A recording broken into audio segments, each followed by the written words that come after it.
My entire business revolves around secondhand furniture, so obviously I spend a lot of time hunting for new inventory on Facebook Marketplace, all the different local buy and sell apps, as well as local thrift stores. I have three? Yeah, three. Three thrift stores in my town and four in the next town over. So I try and do a circuit of all of those thrift stores at least once a week. One of the stops that I make every week is a Habitat for Humanity restore. Unfortunately, the location that I visit hasn't had a ton of great furniture coming through the doors lately, and what they have had has been priced a little too high for me to be able to purchase and flip for a profit. So instead of giving up on the Habitat for Humanity for the time being, I decided to branch out a little bit. Yesterday, I took a little drive through the country up to the Alliston Restore location, and I thought this would be the perfect opportunity for me to bring you guys along again and sort of fill you in a little bit on what I look for when I'm thrifting for furniture to flip. That's a tongue twister.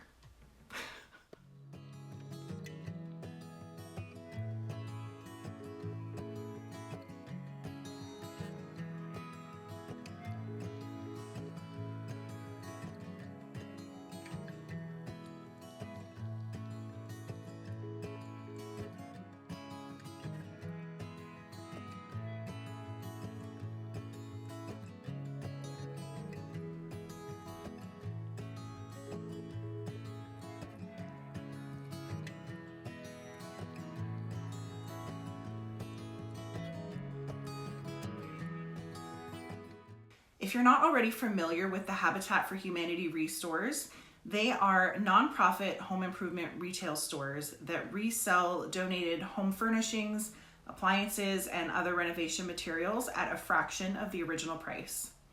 It's a great place to find unique pieces and save a ton of money on flooring, lighting, cabinetry, plumbing fixtures, tools. They've got it all. And the best part is that all proceeds directly support their local Habitat for Humanity community building programs, like their affordable home ownership program that helps local lower income families who are living in unsafe, substandard housing to build strength, stability, and self-reliance. This place is jam-packed full of furniture. I feel like a kid in a candy store.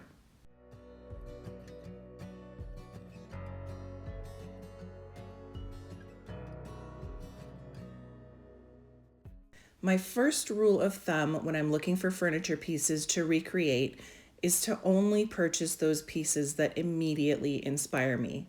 If I look at a piece and can instantly see it in its transformed state, then that's definitely a piece that I'm going to have a closer look at. I don't have a lot of extra storage space in my garage or in my home for pieces that are already finished and waiting to be sold, so I need to be a little picky and choosy on what I bring home.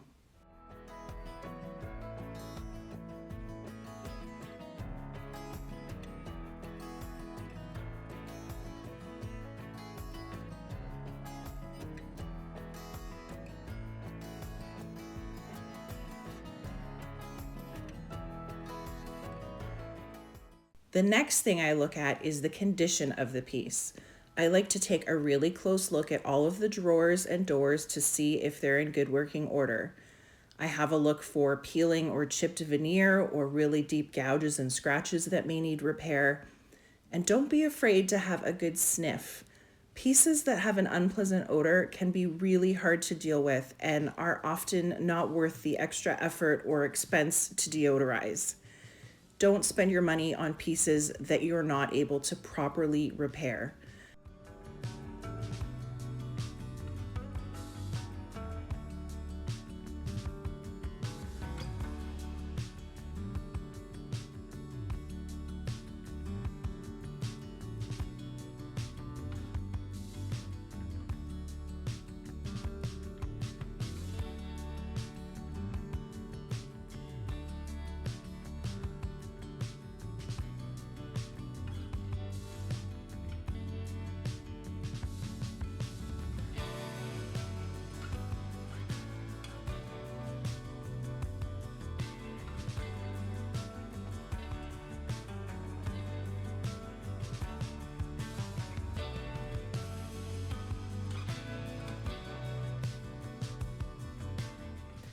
I try not to let the actual materials that a piece of furniture is constructed with play too much into my decision-making process. Yes, solid pieces generally hold more value, but the fact of the matter is there are far more particle board, MDF, and laminate pieces out in the world that need saving from the landfills than there will ever be of solid wood pieces. The easiest way to take a look at the construction of a piece is to look at the back. You can usually see what the framing is made of and what is laid over top.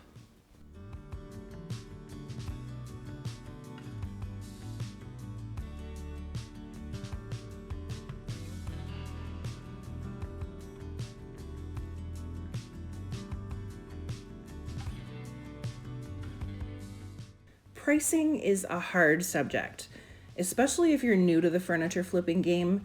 Thrift store pricing is greatly varied and completely unpredictable, but you want to make sure that you consider the cost of the materials that will be required, the amount of labor that will be involved, and figure out what your anticipating selling price is going to be when you're deciding how much to pay for a project piece.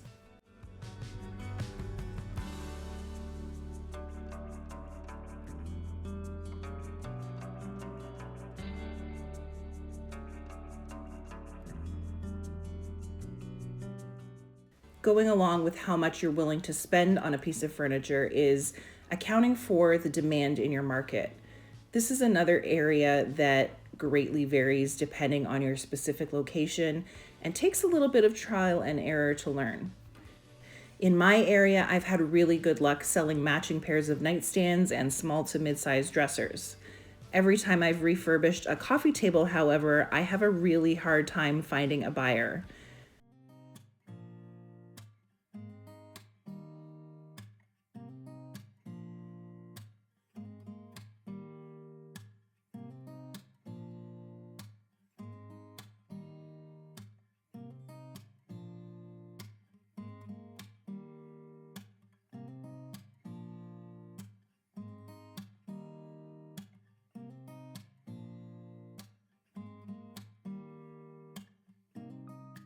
A few things that I've taught myself to sort of skip over and just plain avoid at the thrift shops are dining sets. They take up a ton of space in my garage, and also I have nowhere to store them until they sell. So they're just not a good fit for my setup. I also tend to avoid single nightstands or end tables because there's just not a lot of demand for them in my market. They are great though for beginners or if you want to practice out a new painting technique. I also try and avoid paying for previously painted pieces of furniture. There's just a ton of added expense and labor costs involved in stripping off a yucky old finish before I can apply a fresh new one.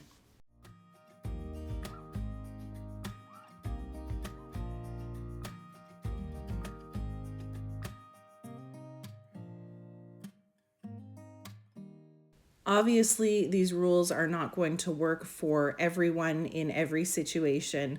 It's really important to have an open mind when you're out thrifting, try new things, pick up items that inspire you, and just have fun creating.